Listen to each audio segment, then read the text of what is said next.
Fala pessoal, sejam todos muito bem-vindos a mais um Oftcast, e nesse episódio a gente tem um convidado muito mais que especial. Certamente não é uma referência só para mim, para o Bernardo, para o Dani, mas é uma referência para a oftalmologia brasileira. Nessa noite a gente vai ter o prazer de contar com a presença do professor Remo Suzana Júnior, que é professor titular da disciplina de oftalmologia da USP. E o professor tem um currículo extenso, a gente tem que tentar resumir aqui, mas dentro dos seus cargos ele foi presidente da Associação Mundial de Glaucoma, da Sociedade Pan-Americana de Glaucoma, Latino-Americana e também Brasileira de Glaucoma, já com mais de 100 papers publicados ao longo da sua história. Então a gente fica muito feliz de ter o professor Remo aqui com a gente hoje. Gostaria de agradecer a presença do Bernardo, do Daniel e de todo mundo que está ouvindo a gente. E obrigado, pessoal. Professor, antes de mais nada, agradecer a sua presença aqui. É realmente um prazer enorme te receber e uma honra, assim, né? Porque é uma pessoa com tamanho, gabarito e importância na oftalmologia, né, vir aqui conversar com a gente, mostra, assim, também como também tem essa questão de humildade, de querer passar adiante os conhecimentos para os mais jovens. Então, muito obrigado. Então, eu vou fazer aqui a primeira pergunta para o senhor. Justamente uma pergunta assim, para a gente começar a entender a sua história na oftalmologia. Então, assim, como que foi essa escolha pela oftalmologia lá atrás? O que te fez decidir por essa subespecialidade? E como é que foram os primeiros passos ali na residência, para a gente começar a entender a sua trajetória? Bom, antes de mais nada, muito obrigado pelo convite. Eu que tenho que agradecer, porque é sempre um prazer enorme estar com jovens talentosos, jovens que começam o startup e fazem a coisa acontecer. Isso para mim é um enorme prazer, é uma recompensa de tudo que a gente fez na vida, é ver os jovens chegando onde chegaram. E vocês são um desses. Eu escolhi a oftalmologia porque eu achava que a visão era um dos bens mais preciosos. E eu tive convívio com algumas pessoas cegas e via a tragédia que era ficar cego. E minha pergunta para mim mesmo era, não que ela estava cega, que era um mal irremediável para essas pessoas, mas por que chegaram a ficar cegas? Essa é a questão que qualquer oftalmologista tem que responder. Eu não era oftalmologista e desde aquela época eu me preocupava com isso. Achava que a visão comandava praticamente tudo. Você sem ela é tremendamente prejudicado, mas você compensa com outras formas. E decidia fazer oftalmologia e depois dentro da oftalmologia, obviamente, a doença que mais cega no mundo, o glaucoma, faz parte desde o comecinho da minha vida. Um pouquinho também sobre alguns conselhos que a gente vai dar para os jovens oftalmologistas, mas antes da pessoa se tornar um oftalmologista, ela se torna um residente, então tem a faculdade e entra na residência. E o residente tem que saber aproveitar muito bem essa caminhada toda até se tornar um oftalmologista. Então, bem do início, no começo da residência, desde o curso básico, quando o aluno entra ali, o que o senhor acha que a gente tem importante, que tem que pegar naquele momento e tem que ser um norte dessa jornada da residência? E também, por favor, se o senhor puder traçar um paralelo de como era a residência na sua época e como é hoje, o que mudou, para a gente também ter uma noção assim, histórica da situação das residências de oftalmologia. A residência é a base de todo o conhecimento oftalmológico, é a plataforma onde você vai construir a sua carreira profissional e a carreira humana.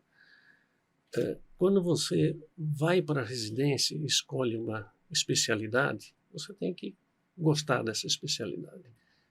É interessante que vocês aqui me lembram um episódio que ocorreu há um tempo atrás, quando eu fui convidado a dar uma palestra, um jantar, fui convidado para jantar com um grupo do Moorfields, a maior instituição de oftalmologia da Europa. Eu achei extremamente estranho me convidarem para jantar, pagar a viagem, tudo mais, para conversar com eles. Aí eu perguntei ao professor Keith Barton, que era o chefe do glaucoma, mas do que se tratava isso? Ele falou, olha, essa é um jantar para que se estimule os jovens a chegarem na liderança da sua profissão. Eu perguntei, o que se pergunta nesse jantar? Ele falou, qualquer coisa sobre sua vida. Aí eu brincando perguntei assim, mas se perguntarem sobre sexo, né?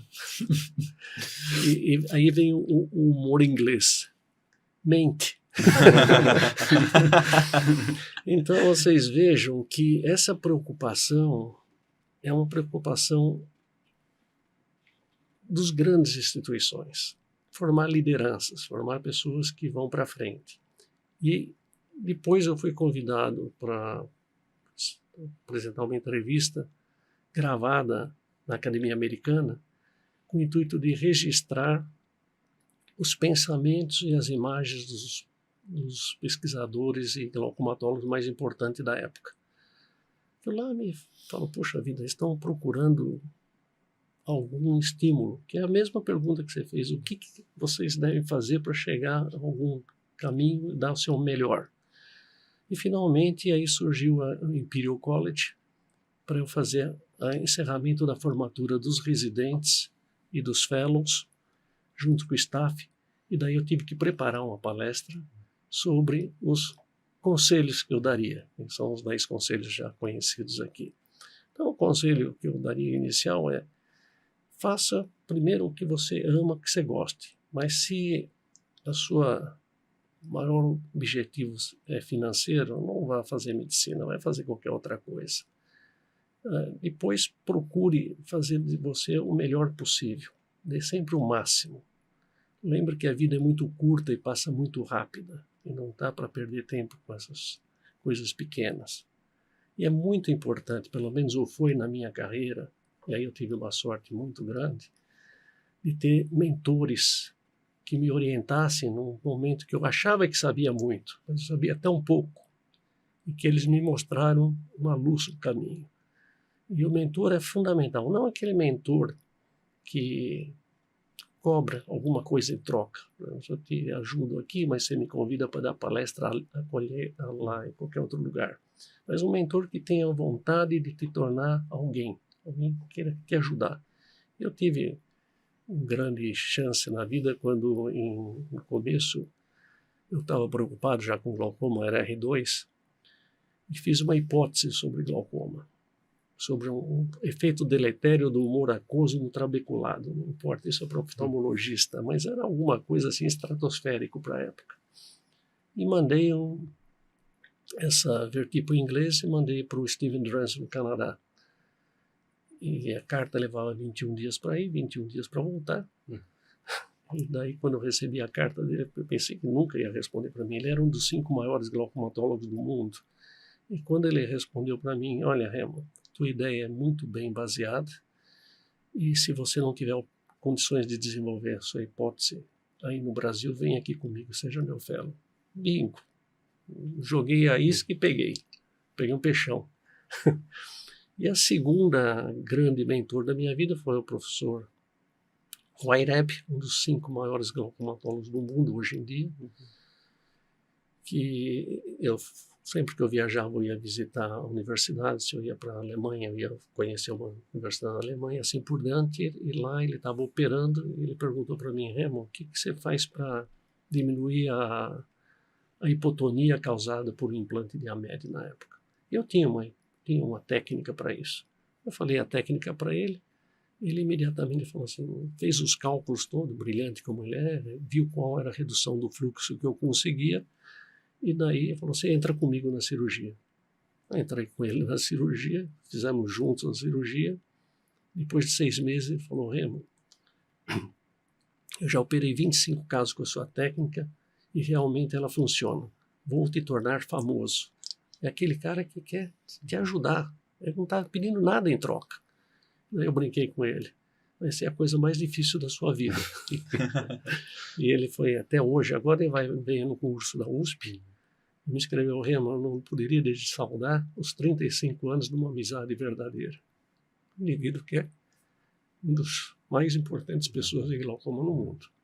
Então, ache o seu mentor, faça o melhor de si. E tem várias outras.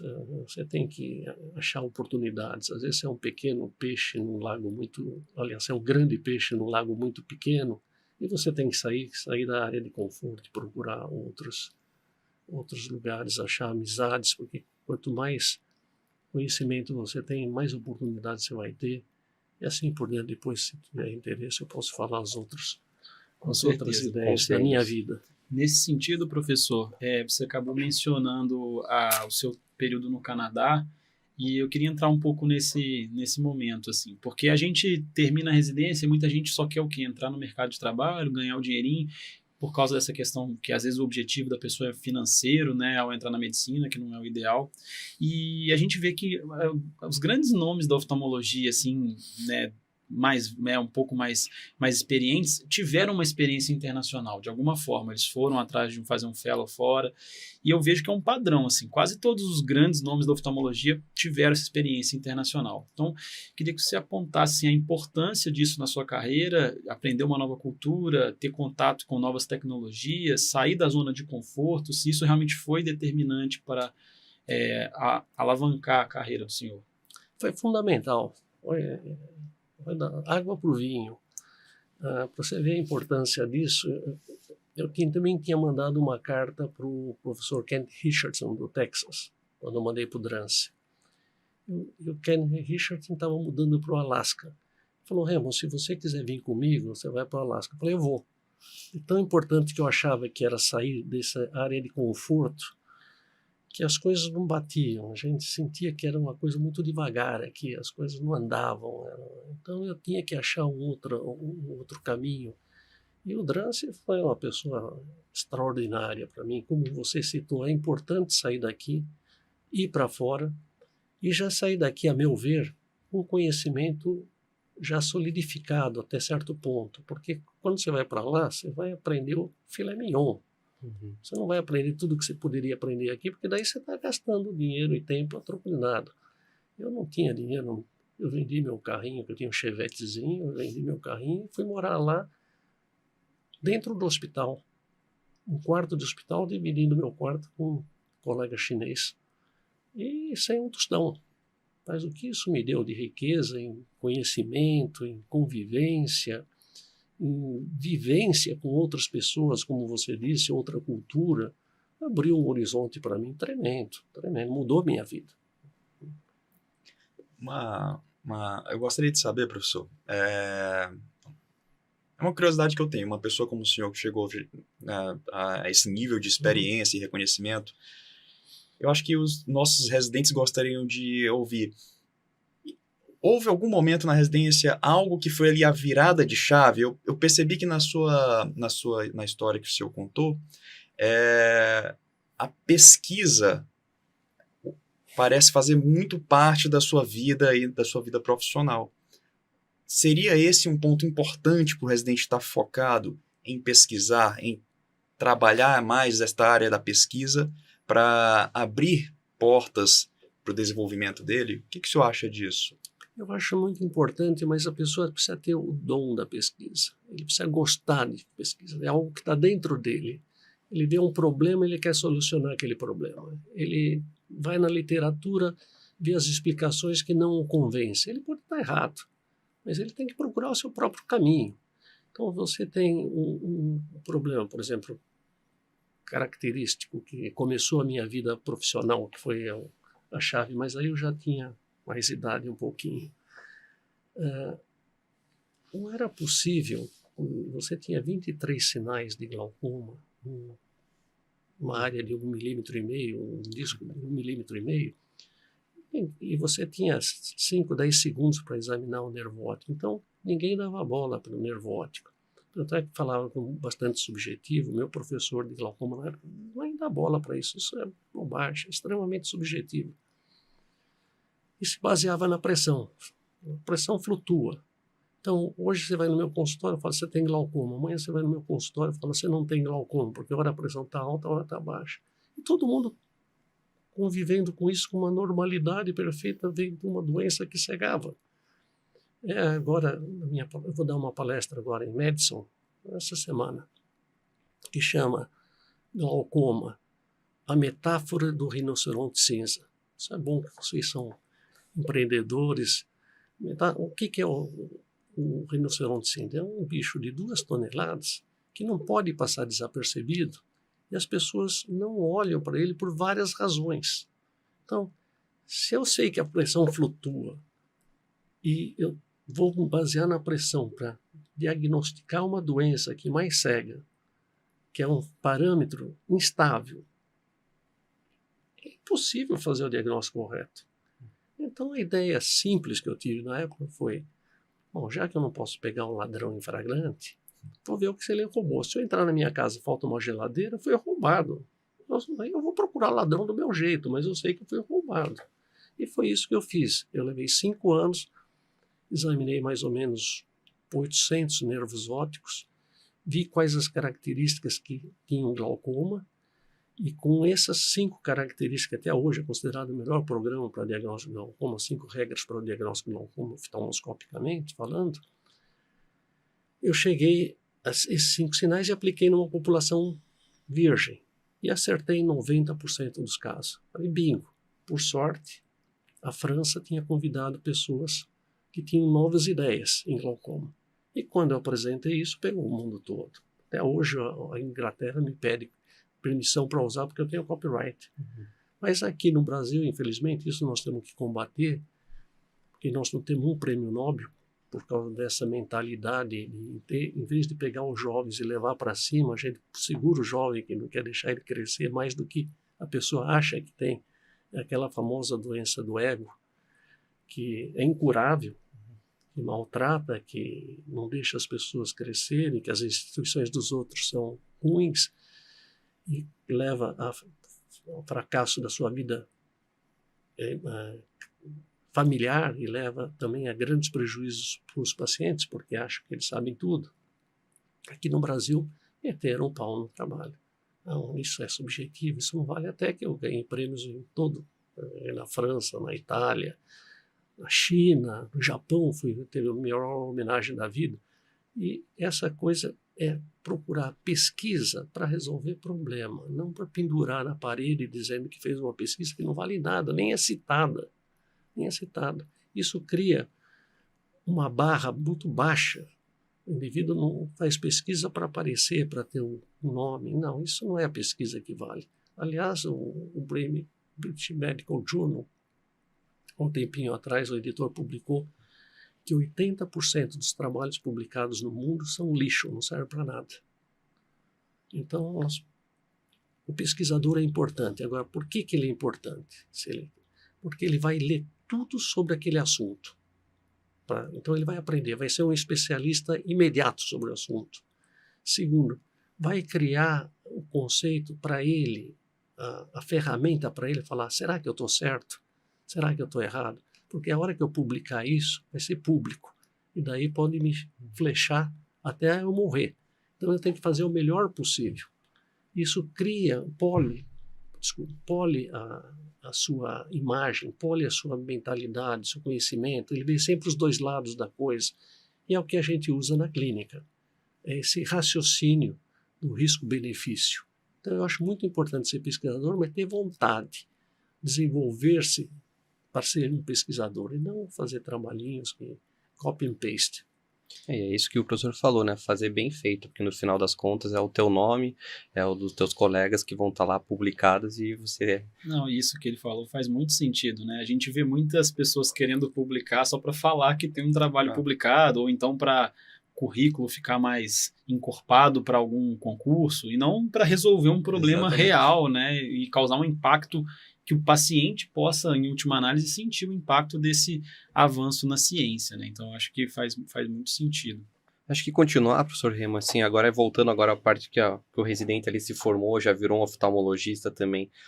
O senhor acha que existe alguma fórmula, algum caminho que ele deve seguir depois, concluindo a residência? Falando assim, ele deve tentar ir já para um consultório, ele deve tentar participar de um grupo? Porque a gente sabe que a oftalmologia está bem diversa, diferente do que era antigamente, assim, né?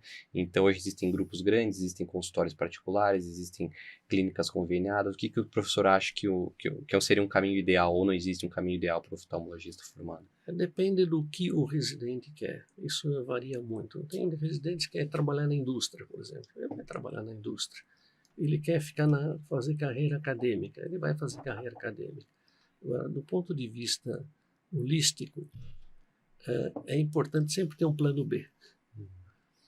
Então, seria ideal o colega, o residente, ter a sua vida particular, o seu consultório particular.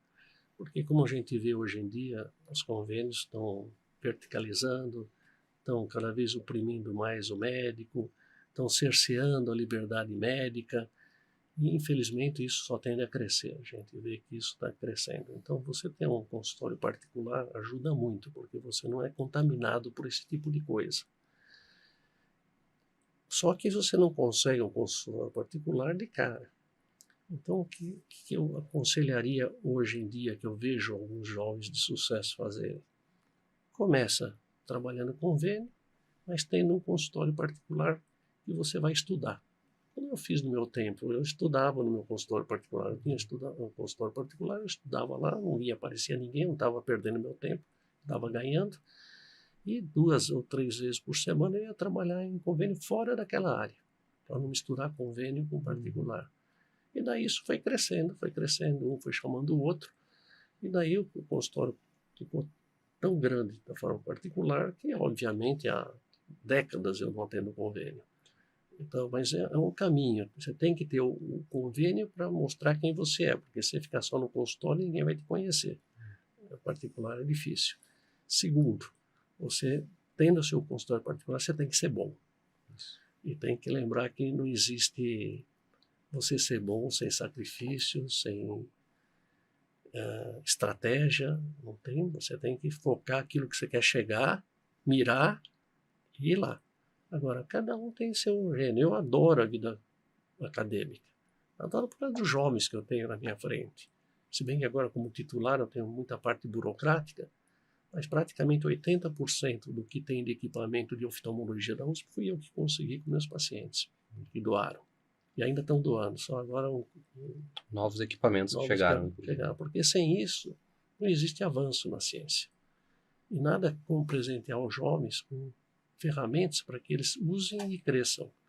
Então, é difícil dizer para cada um o que eles querem, mas eu acho que o plano é sempre ter um plano B, e se você quer ir para a indústria, ache alguma coisa junto do lado, porque a indústria também demite. E você precisa, por melhor que você seja, você vê grandes CEOs aí sendo demitidos. Tem que ter um plano B. A gente já falou de ensino, a gente já falou de pesquisa, né? O senhor explicou a importância da pesquisa na vida do senhor, mas vou falar um pouco do ensino agora, né? É uma área até que a gente gosta bastante.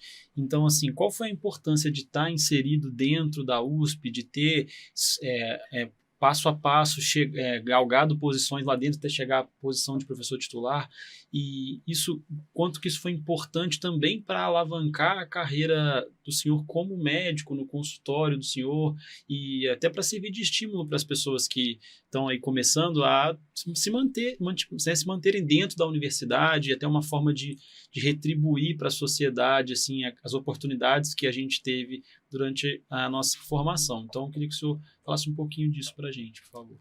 A meu ver, a formação acadêmica, você não precisa ter carreira acadêmica, mas vivendo num ambiente acadêmico, ele alimenta o seu cérebro.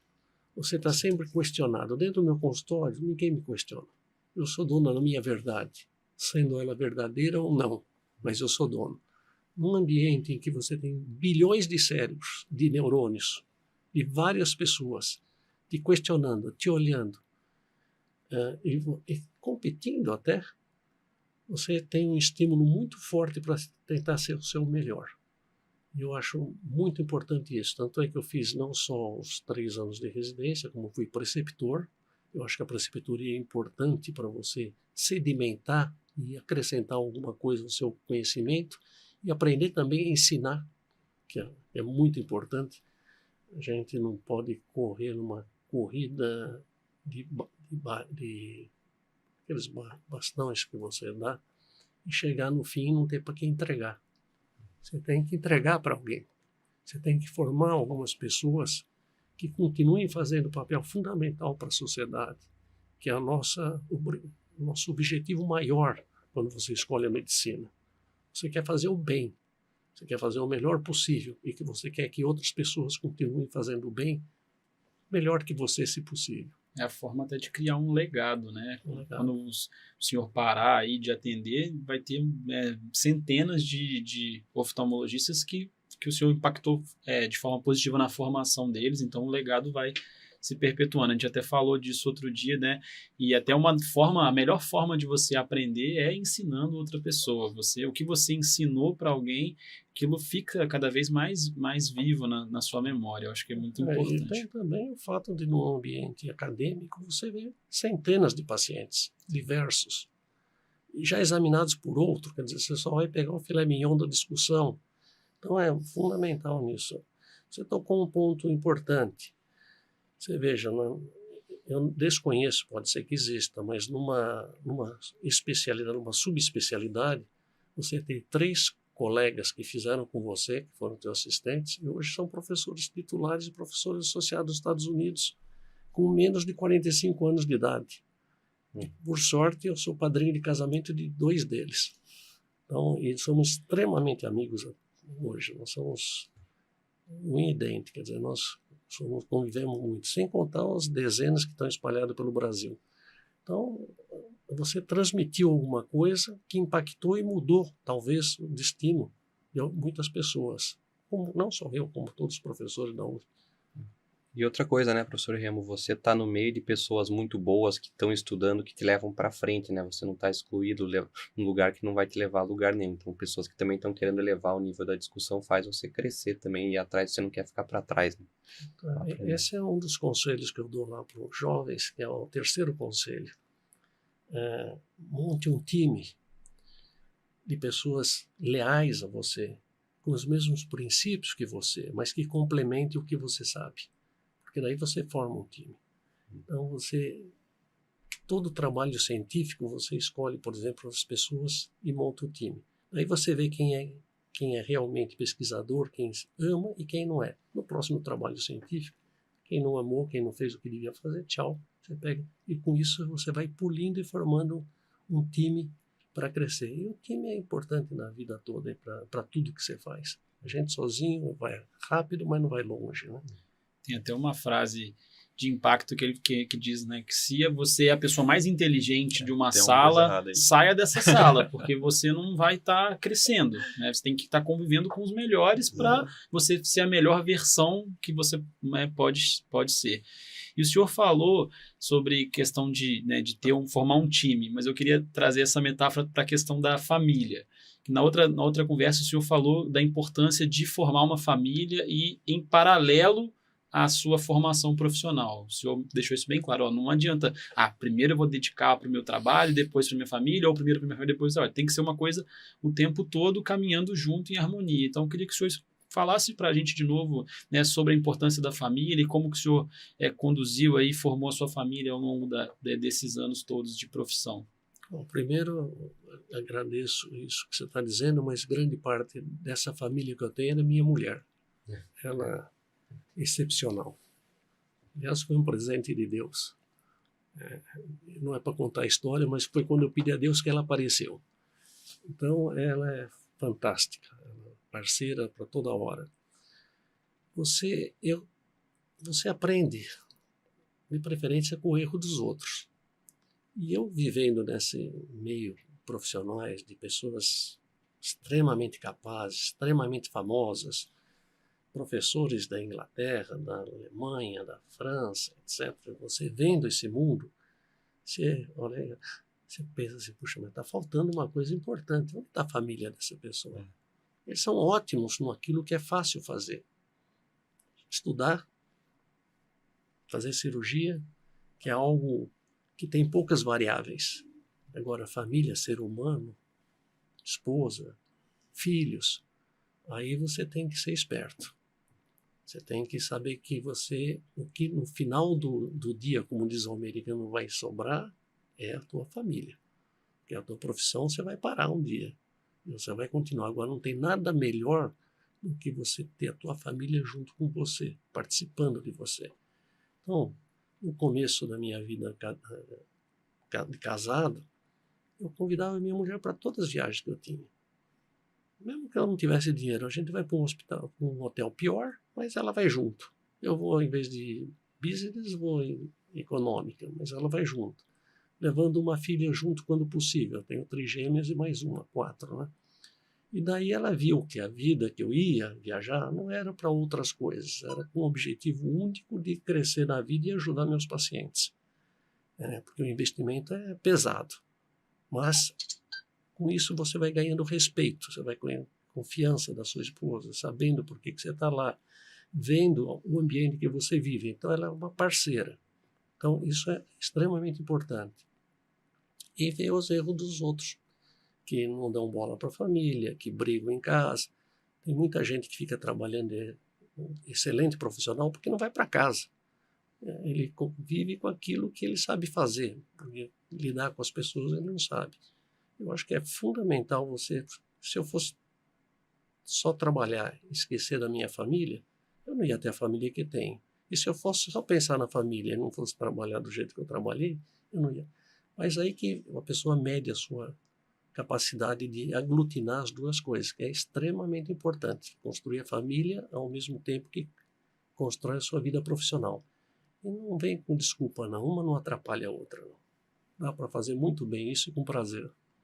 E a gente sabe que é difícil, né? Porque a questão de administrar o tempo para trabalhar com qualidade, pesquisar, cuidar da família, fazer esporte, que a gente sabe que o professor Remo também faz esporte, tudo isso acaba ficando bastante difícil. Eu acho que justamente nessa parte do corpo que eu queria comentar um pouco também. O professor acha que realmente é importante a gente manter um corpo saudável, atividade física? Como é que o professor acredita que a gente deve levar essa parte também para manter até a própria qualidade do trabalho em si? É muito importante, eu acho, porque também vendo os outros. Eu vejo pacientes com o cérebro ainda bem ativo, bem inteligente, mas o corpo, infelizmente, é uma desgraça. Então eu fico pensando para mim mesmo, quer dizer, pensei, agora não penso mais. Vale a pena ter um cérebro brilhante, como esses meus pacientes têm, e se olhar no espelho e ver um corpo que tenha a decadência física da pessoa, a pessoa que tem uma deficiência mental, um Alzheimer, etc., quem sofre são mais as pessoas que estão ao redor. Mas se você tiver um cérebro bom e um corpo ruim, você vai sofrer, porque teu corpo não vai obedecer o que o teu cérebro gostaria de ter. Ao contrário, se você tiver um corpo bom e um cérebro ruim, tudo bem para você não está nem aí. Mas isso não é o mais comum. O comum é o inverso. Então, você tem que lutar para o corpo que é o único que você tem nessa vida, fazer o melhor possível para ele, para depois lá na frente não pagar o preço. E isso é um caminho que você não recupera se não desenvolver desde o começo. Por exemplo, agora eu tive uma ruptura do ligamento acromioclavicular, tive que ser operado porque eu estava esquiando em Veio. No dia anterior eu estava a 80 km por hora, isso eu tenho prova numa inclinação de 56 graus. E quando eu cheguei o esqui, eu vi que o Biden do esqui estava meio solto. Então eu troquei o Biden. Só que os técnicos lá não montaram direito. Eu estava descendo a 10 km por hora ou 15 km por hora no começo do dia com o Biden novo, e ele saiu do pé. Daí me pegou de surpresa. Como diz, a surpresa é o denominador comum de todas as tragédias, né? E daí eu rolei e tive que ser operado do ombro. Mas eu já caí várias vezes, mas quando você está preparado para cair, você sabe que vai cair aquele segundinho, 10º de segundo, você se prepara. Agora você está com um esqui novo, uma pista bonita, 10 km por hora, 15 km por hora, cai, você se machuca. Então é importante. Muitas vezes eu quero ficar em casa lendo, estudando, mas eu falo, não, preciso cuidar do corpo. Aí meia hora, 40 minutos, uma hora, você vai e faz exercício e pronto. Tem que manter o corpo e a cara. Deus deu o corpo e o cérebro, tem que manter os dois juntos. Ainda dentro desse tema de longevidade, qualidade de vida, um padrão que eu percebo nas pessoas que têm muito sucesso é que elas realmente gostam muito do que fazem e não fazem só por dinheiro, fazem por propósito, né? E nesse sentido a gente vê muitas vezes médicos de sucesso trabalhando até muita idade, às vezes até a véspera do dia que eles né, se falecem, eles estão trabalhando. O senhor se vê nessa situação? O senhor tem vontade assim, de parar de atender, de largar o consultório? Como que o senhor se vê assim, na reta final? O senhor acha que... Não estou dizendo que o senhor está na reta de forma alguma. Estou dizendo só assim, se o senhor tem essa ideia de trabalhar assim, até quando puder, ou o senhor já tem vontade de um tempo aí parar? Como que é? Não, a reta final pode ter quilômetros, né? Então, Não. ou léguas, como se diz, né? Antigamente, não é problema disso. Não, veja, eu amo o que eu faço. E quando você ama o que você faz, você não para. Hoje, por exemplo, eu atendi 28 pacientes à tarde e tem filas de pacientes no meu consultório. Você tocou num ponto importante. Por exemplo, a prova de sobrecarga hídrica que eu falo tanto. Você sabe quanto tempo eu estou desenvolvendo a prova de sobrecarga hídrica? 20 anos. O primeiro trabalho publicado foi com o Felipe Medeiros, que mostrou pela primeira vez que o pico era importante. Depois confirmamos em 2005 com o Murad e depois em 2010 com o pessoal dos Estados Unidos. Agora, o ano passado, foi aprovado pelo National Health Service da Inglaterra, serviço público inglês, para ser usado na Inglaterra inteira. Mas são 20 anos de pesquisa e eu continuo pesquisando. Agora mesmo lançamos um novo parâmetro na prova de sobrecarga hídrica, porque você ama, você descobriu uma coisa extremamente importante. Eu achei interessante, por exemplo, o IREB dizer no Congresso Mundial, assim, não é um absurdo basear o tratamento do glaucoma ou a conduta no glaucoma com uma pressão só, medida isolada? É um absurdo. Mas o que eles estão fazendo para evitar esse absurdo? Nada, é o rinoceronte cinza. Tá? É absurdo, mas não faz nada.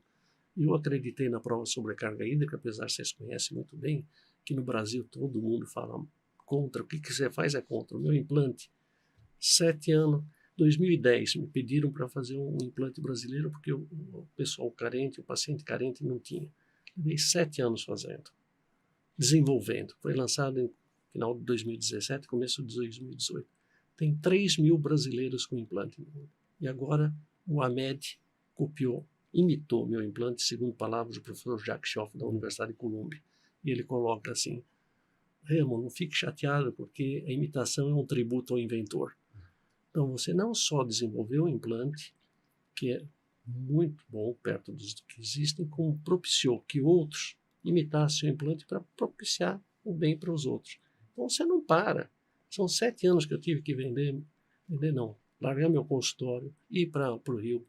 No Rio não deu certo. Fui para Minas Gerais. Minas Gerais não deu certo. Fui aqui em Ribeirão Pires, conseguimos fazer o implante e depois desenvolvemos o implante e lançamos. Mas você tem que acreditar, tem que gostar. Então você não para. Quando você gosta de uma coisa, quando você vê que você achou um caminho, é o que vocês estão fazendo aqui. Vocês acharam um caminho brilhante, importantíssimo para todos, que é inovador. Não pode parar nunca, tem que crescer. Chegar para você, para. Não é isso, a gente vê uma pessoal jovem falando, não, eu quero ganhar dinheiro, me aposentar com 40 anos. A pessoa que fala isso, ela nunca vai chegar lá, porque ela está fazendo com um propósito errado, está pensando só no dinheiro.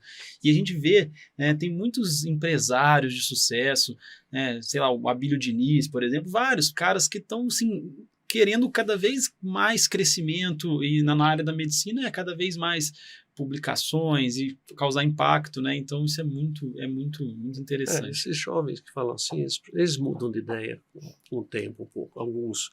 Mas eu ouvi um podcast de vocês mesmo, eu acho que foi o Marconi que falou, não tenho certeza. Se você quiser chegar na Lua, mire as estrelas. Não pode nunca tentar o mais baixo. Tem que pensar grande. Pensar grande, né? Voltando um pouco num assunto que o senhor tocou, que eu acho muito importante, que é a questão de consultório, o senhor mencionou da indústria, eu quero tocar num assunto aqui de ética profissional. Eu imagino que uma pessoa na sua posição receba muitos convites da indústria para ser palestrante, para, enfim, representar algum medicamento novo, testar algum medicamento novo. E eu acredito assim, que a ética profissional seja algo fundamental, um dos pilares mais importantes também aí dentre os conselhos para os jovens oftalmologistas. E também, dentro dessa ética profissional, imagino que muitas vezes o senhor receba pacientes, essa deve ser assim a rotina do seu consultório, pacientes sim, para uma segunda opinião, ou para uma opinião de autoridade, né? Então, como que o senhor lida com isso, assim, que às vezes a gente tem que, às vezes, contrariar a opinião de um colega, e como que fazer isso de uma forma ética também? Então, as duas perguntas, assim, como ser ético diante das tentações da indústria e também como ser ético na profissão, na relação com outros colegas, né, para não desmerecer o trabalho de outro, mesmo que tenha que discordar. Como que funciona isso na cabeça do senhor? Esse eu acho que é o meu 8º conselho na palestra. Nunca coloque sua reputação, seus princípios, sua credibilidade numa mesa de jogos. A indústria é uma mesa de jogos. Você não faça isso porque você olha o pessoal que está fazendo isso, eles têm motivo por fazer isso. Ou criaram sua vida fazendo isso. Não faça, porque, a meu ver, não deve ser feito isso. Então, tem um episódio, eu não posso citar nomes, mas um determinado laboratório dos Estados Unidos pediu para eu dar uma palestra X e mandaram a palestra prontinha para mim. Como fazem muito, aí você tira um slide. Eu falei, eu não faço. Daí essa pessoa, e na época, eu era presidente de várias sociedades, me ofereceram um valor X. Falei, não faço. Aí ligaram para o presidente aqui do Brasil desse laboratório e falou, fala com o Remo para ver se ele consegue, a gente dobra isso. Eu não sou louco. Você não pode se vender. É a tua credibilidade, é teu nome, é a tua família, é tudo que você tem. Você não precisa disso. Se você precisa, lamento. Infelizmente você precisa. Eu vejo isso.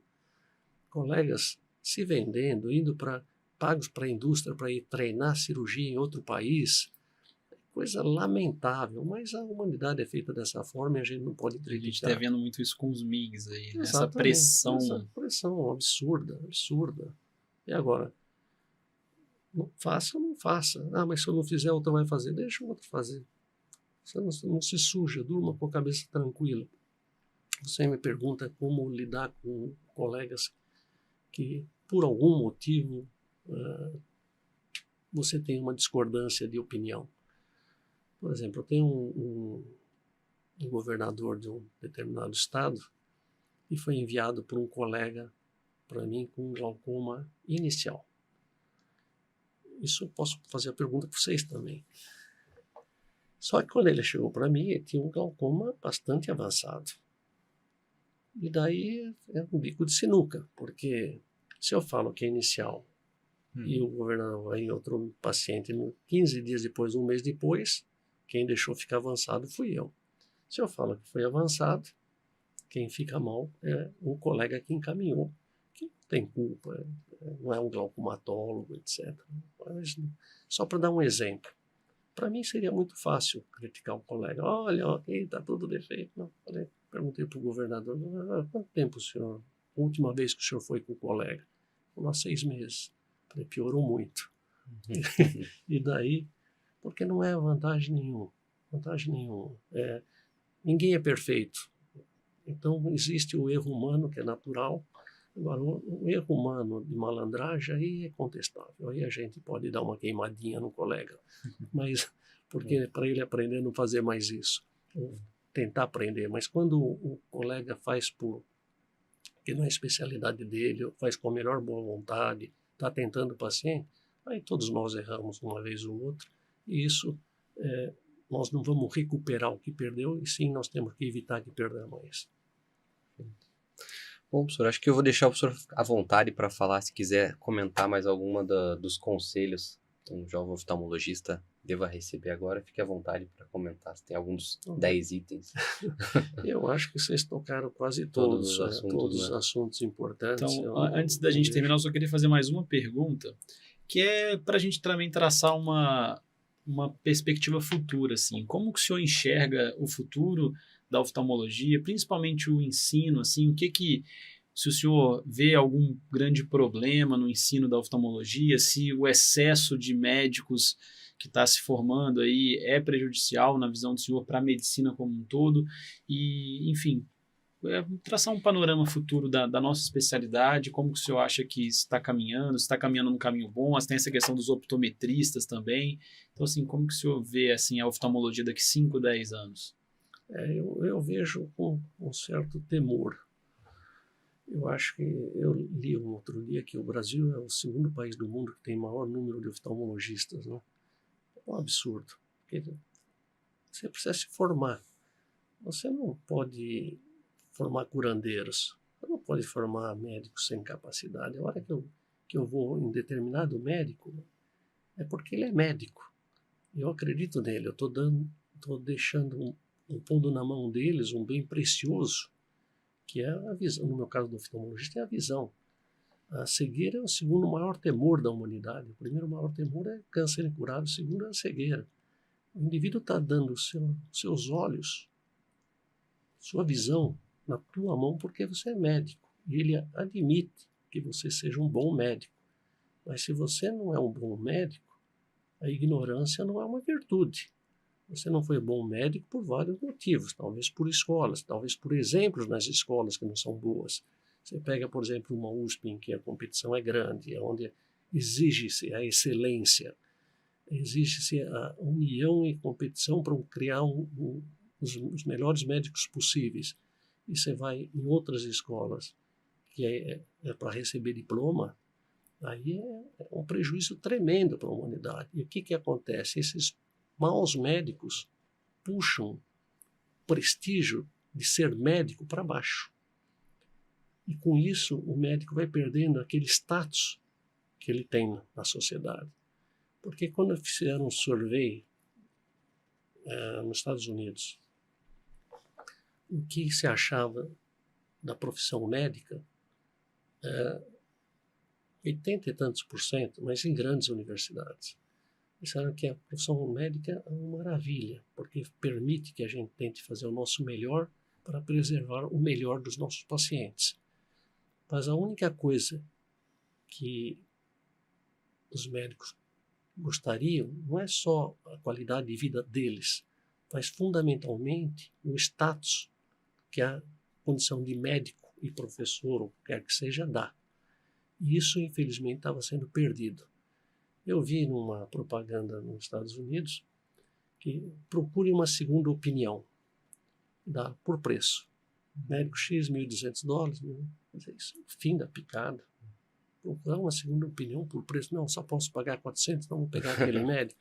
Eles banalizaram a nossa profissão, que como você perguntou e eu deixei de responder, como era a minha residência, era maravilhosa. O glamour, ainda mais um glamour de ser residente da USP, era uma coisa que te enchia. Você ficava até a noite. Para ter uma ideia, eu e o Walter Takahashi, nós íamos à noite lá pegar o oftalmoscópio indireto para fazer mapeamento de retina nos pacientes, porque lá a gente podia usar e abusar. Durante o dia era aquele número excessivo de pacientes, os professores tinham que usar. Então, nos meus primeiros 5 anos depois da residência, eu fui retinólogo. Eu era chefe do dia de segunda-feira da retina. Depois eu fiquei mais interessado pelo glaucoma, pela chance que o glaucoma tinha de crescer. A retina já tinha seu laser, não era laser, era o xenônio ainda, a gente fotocoagulava com xenônio. Mas eu brinco que a retina é um voyeurismo. Enquanto o glaucoma você tem que raciocinar. É brincadeira, hein? Não considerem isso. Mas eu acho que isso que o professor falou é muito real, né? Antigamente, 20, 30 anos atrás, ser médico era igual a uma profissão assim, super respeitada e que te dava ali um respaldo na sociedade. Isso está ficando um pouco banalizado agora, porque a abertura de faculdades de medicina não segue nenhum critério, é o critério da grana, né? É lobby com o Ministério da Educação e vamos abrir mais e mais faculdades porque a indústria tem que ganhar dinheiro. E não segue assim, vamos botar uma universidade onde precisa ou onde tem uma estrutura para absorver uma universidade. Os médicos não têm incentivo nenhum para ter uma carreira no SUS, assim, quem faz é por idealismo, mas para ir, por exemplo, para um interiorzão de um estado mais remoto e mais distante para fazer uma carreira, isso não tem, né? Então, acaba que a medicina está indo para um caminho, assim, um pouco complicado, que tem que ter uma uma mudança de rota no meu modo de entender. Está absolutamente certo, mas tá difícil mudar essa rota, porque o dinheiro e o prestígio que esses políticos ou quem quer que seja de formar uma faculdade X apenas para se autopromover e ganhar com isso, não está pensando na população. É o velho truque de começar uma guerra com pretextos que não são verdadeiros. Eles estão montando faculdade em tudo quanto é lugar, com colegas de má qualidade, que vão enganar, não por vontade deles, mas pela própria ignorância. Tem uma frase que diz que a gente sabe. Muitas coisas a gente sabe que sabe. Tem outras coisas que a gente sabe que não sabe. Mas tem 1 milhão de coisas que a gente não sabe que não sabe. Então, esses médicos estão nesse grupo. Não sabem que não sabe, porque eles nunca tiveram para competir. Ainda fazer um diagnóstico errado, nem sabe se fez o diagnóstico certo ou não. Esse é o mais perigoso, né? Muito mais perigoso, muito mais perigoso. E traz toda a profissão para baixo, quando na realidade vocês que estudaram, estão estudando, estão desenvolvendo, estão investindo para o melhor de vocês e dos seus pacientes, são igualados pela barreira, pela barra baixa que a sociedade impingiu a formação de médicos. Muito bacana. Agradecer ao professor Remo pelo tempo, pela disponibilidade, por ter vindo aqui encontrar com a gente. Realmente é uma honra para a gente. Assim, ter o senhor aqui na nossa casa é algo que a gente vai lembrar assim, para todos sempre. Então, muito obrigado. E os ouvintes que tem que agradecer também, porque esses ensinamentos são muito valiosos, professor. Muito obrigado de verdade. Eu que agradeço. Para mim é uma honra tremenda estar com vocês, como eu disse. Eu tenho um prazer maior na vida de ver jovens como vocês chegando onde chegaram e aonde vão chegar ainda. Parabéns. Obrigado, professor. Esse foi o nosso episódio 66. Obrigado para todo mundo que ouviu aí e até a próxima semana, então, pessoal.